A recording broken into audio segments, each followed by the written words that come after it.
Hey there, SMDBZX here, and wow, let me just say, uh, fucking crazy that this what if was voted on.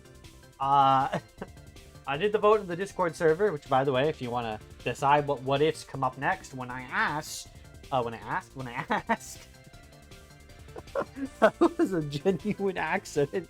I'm sorry, but okay.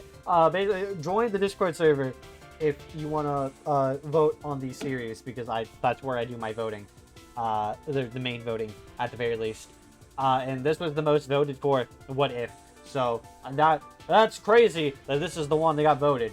Out of all of the ones in my I might continue series. So this is gonna be the last series I do before I change up my what if style. So yeah, let's quickly just go through Dragon Ball in this what if and see how we like it. So, opening up just like normal Dragon Ball, to be honest. After our first adventure going through to grab the Dragon Balls, Goku goes to train with Roshi, and I go home with Bulma, because that's what you guys voted on. That's what was voted on months ago. Well, I don't just sit on my ass. I do the heavy lifting around their lab, helping where I can, as well as run security, you know, have a job, not be a deadbeat, because I would do a job if I actually got paid and could actually do it. At least, at first, I'm fully open with Bulma, by the fact I'm an alien, which apparently she digs it, given Vegeta, Zamasu, and Zarbon. She seems to have a thing for aliens, now that I'm thinking about it. But there's also an issue with me becoming a Saiyan. Obviously, I didn't tell her I was isekai'd, but it's the fact that I'm a Saiyan. Saiyans genetically like to fight. And as I've spent the last 10 years of my life doing nothing but training in the woods, I do enjoy a break to do video games, enjoy TV, you know, things I actually like doing in real life before I became a Saiyan. But eventually, I start going stir crazy because I'm shoved inside a house and I can't power up and train. There's no strong people for me to fight. I just tell Bulma straight up that I cannot be contained in this house all day. I have to go train. I have to exercise. I'm about to bust. Pause. I gave Bulma my space pods and told her to make a gravity chamber, which she will eventually do, but before that, I need to go do something. I fly off to Master Roshi's, and I train with Goku and Krillin and Roshi in my free time. Of course, I don't go all out, but Master Roshi was a master I was glad to train under. I quickly realize I'm far too strong to be training with them now, and request weights from Roshi. This gives me much more efficient training, but still hardly an effort, because he doesn't have weights heavy enough for me. After only a week, I decide that this isn't really working for me, and I head to Corns. However, that was too easy as well, as I was far too fast for Corn, even with less oxygen, and my movements weren't quite what they should be, but again, I'm so fast that he can't outpace. But I did start learning, you know, about the environment, training up and where there's less oxygen makes me stronger, etc., etc. But then I went to Kami's. Now this is where things changed. I wasn't getting much stronger, but I learned about ki control.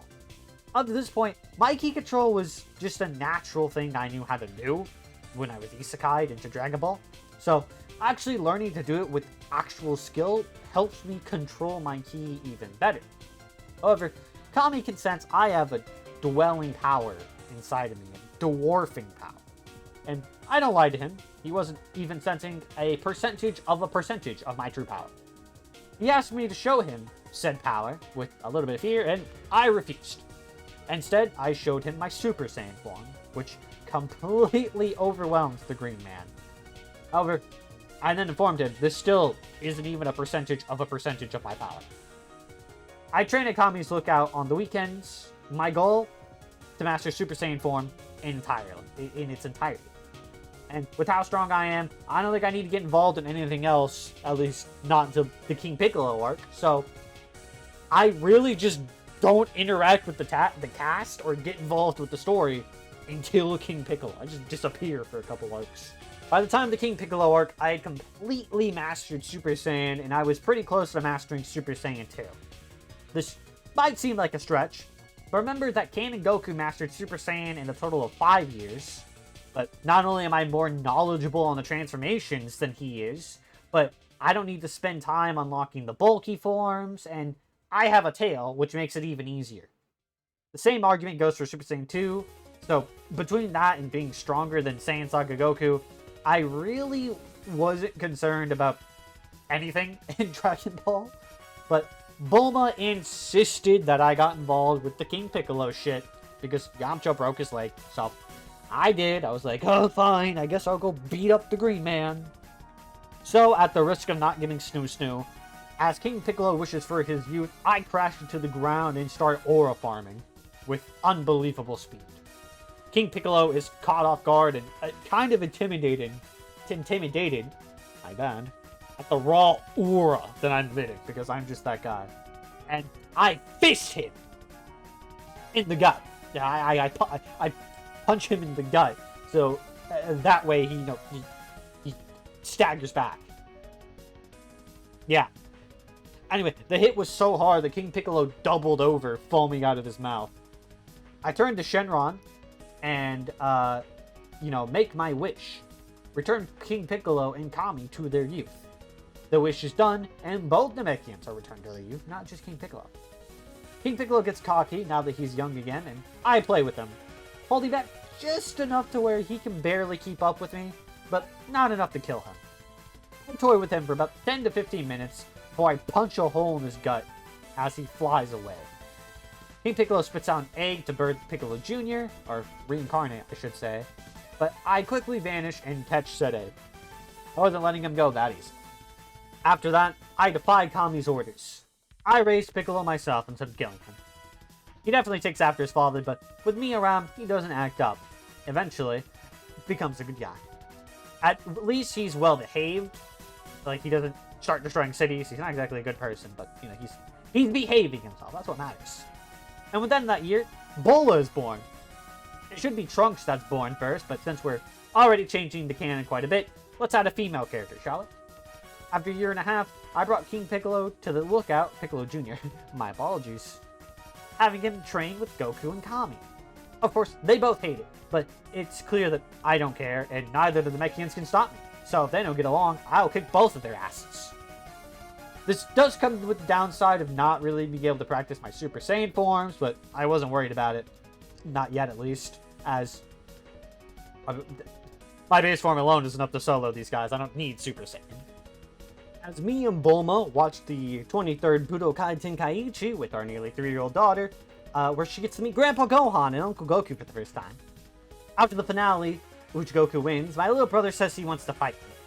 I'm proud of Goku, and at this point, I assume his power level is about 500. Obviously, I don't have a scouter. I'm just kind of guessing based off of his ki. Have a guess. So, after he recovers, we have a big family dinner, and then we spar. Of course, I won, but I allowed to fight the Dragon a little bit, since he's still the strongest opponent I've ever faced. I'd have a little bit of fun somewhere, right? Next, the 5-year time skip occurs, and let's talk about some slice of life stuff. Unfortunately, Grandpa Gohan dies to old age, and of course, a young Gohan is born. I'm not 100% supportive of Chi-Chi, but my little brother is happy, and she's a good person, even if I disagree with some of the things she insists on. She also isn't dressed like a stripper anymore, so I give her my blessing as long as she promises to never dress in that around Gohan or my children. As for my daughter, Bola, it's interesting. On one hand, I do want to train her. On the other hand, I do not want to force her into a lifestyle she doesn't want, but her potential, even at 7 years old, is absurd. And what else is the problem is I don't know about the androids. Are they already going to be stronger than they are in canon? If I make her stronger, are they going to be stronger? I just don't know, right? And this has been in lore and out of lore on my mind this whole time. What do I do about the androids? They're the biggest op. I decided to train her enough to defend herself, teach her how to fly, and shoot Ki Blast. But she doesn't do any hardcore training. It's more of a hobby she does to hang out with her daddy, because she is my princess. By the end of the time skip, her power level is about the same as the 21st Budokai characters. As for her personality, well, she's me and Bulma's child. What do you guys think? She is 100% a spoiled, overprotected princess because I am a helicopter parent. And given that no one her age is stronger than her, she is most certainly a bully and beats the shit out of anyone at school who makes her angry. Or in other words, my princess. And I do not scold her either. Bulma scolds her, but when she's like, I got into a fight, I go, well, did you win? And then we have a fist bump, and I take her to go get some ice cream. That's the type of relationship I have with my daughter. Hell yeah, brother. Oh, and a minor other detail. One day, this douchebag comes up to this party we're having at Roshi's house, and starts going on about the fact that he's a Saiyan. I tell him that we're well informed of who we are, and that he can get lost if he wants to cause trouble. The scouter picks up my power level, a power level 800. Impressive, but far weaker than Raditz. I smirk and then power up to a power level of 2000. I then tell him that if Vegeta and Nappa want to get their ass whooped, they can come over too. Before I blast his scouter with an energy blast. But I didn't kill him. What will happen next? I did basically nothing in Dragon Ball, but now we're in DBZ, baby. All this and more next time on Dragon Ball Z! Oh, and by the way, I will be leaving a list of my character's skills and powers down below, just so you can keep track of it. But I'll see you next time. Bye-bye.